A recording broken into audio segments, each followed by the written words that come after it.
Sir Ali Mumtaz, मैं पिछले round में भी आपको सही तरह टाइम नहीं दे पाया, तो पहले आपकी तरफ आना चाहूंगा। अभी एक खदशा अली जो महमूद मौलवी साहब मेरे प्रोग्राम में बार बार उठाते रहे हैं और भी बहुत सारे लोग उठाते रहे हैं कि इलेक्शंस के बाद अगर वही हुआ जो हमेशा होता आया है, धरना, एहतजाज, रिजल्ट्स एक्सेप्ट नहीं किए जाएंगे, ट्राइब्यूनल्स में जाएंगे, अदालतों में जाएंगे, पंचरों की बातें शुरू हो जाएंगी, तो बहुत नुकसान होगा। ये सिचुएशन अब पाकिस्तान नहीं देख सकता एनी मोर करंट सिनारियो में। आप भी एग्री करेंगे?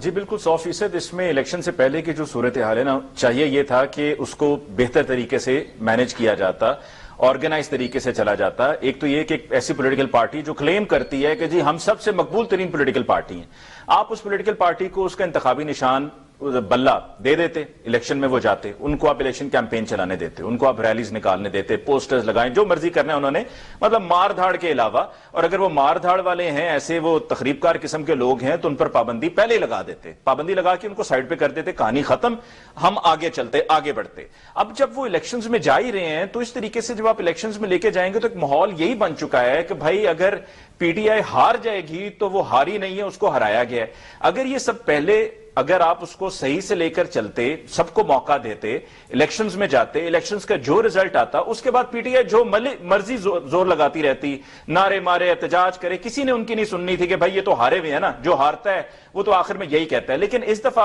अगर पीटीआई हार जाती है तो जो पहले से बैकग्राउंड चल रहा है, उस बैकग्राउंड को मद्देनजर रखते हुए उनकी बात में वजन होगा कि देखिए हमारे साथ क्या कुछ नहीं हुआ है, हमारा इंतखाबी निशान ले लिया गया। अभी कुछ देर पहले शहाब साहब भी गालिबन यही बात कर रहे थे कि एक कैंडिडेट है कि जिसका कौमी असेंबली की नशिस्त पे भी है और सूबाई असेंबली की नशिस्त पे भी है। कौमी असेंबली का उसका इंतखाबी निशान कोई और है, सूबाई असेंबली का उसका इंतखाबी निशान कोई और है। ये सिर्फ और सिर्फ इसलिए है, अगर वहां पर भी आप उसको थोड़ा सा देख लेते, मैनेज बेहतर कर लेते, एक इंतखाबी निशान दे दें, क्या फर्क पड़ जाता है? आपने उससे उसकी पार्टी का इंतखाबी निशान तो ले ही लिया, तो ताकि चीजें बेहतर हों। अब कल के रोज कहीं से अगर यह शिकायत आए कि पोलिंग एजेंट्स को वहां फॉर्म 45 नहीं दिया जा रहा, पोलिंग एजेंट्स को उठाया जा रहा है, बाहर लोगों को रोका जा रहा है, या शनाख्ती कार्ड लिए जा रहे हैं, या जो डेटा है, मैं आपको यहां पर एक और बात बता दूं, लाहौर शहर की जहां तक बात है ना, तो 1300 ऐसे पोलिंग स्टेशंस हैं, जल्दी बताता हूं, 1300 ऐसे पोलिंग स्टेशंस हैं जहां पर कैमरास और वो एनवीआर रिकॉर्डिंग के लिए नस्ब है।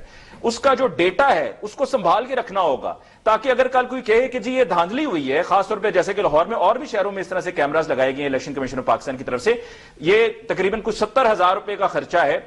इन 2-3 दिनों का, या डेली का 70,000 रुपए का खर्चा है। तो उस डेटे को संभाल के रखें, ताकि उस डेटे की मदद से बाद में बताया जाए कि देखिए कोई वहां पर ठप्पे नहीं लगाए गए, कोई किसी का वोट चोरी नहीं हुआ, किसी के साथ कोई जोर जबरदस्ती नहीं हुई, सबको फ्री एंड फेयर मौका मिला है। और जो नताइज आए हैं वो बिल्कुल ट्रांसपेरेंट इलेक्शंस के आए हैं। जो पहले गलतियां कर ली सो कर ली, कल के रोज कम से कम वो गलतियां मजीद नहीं होनी चाहिए।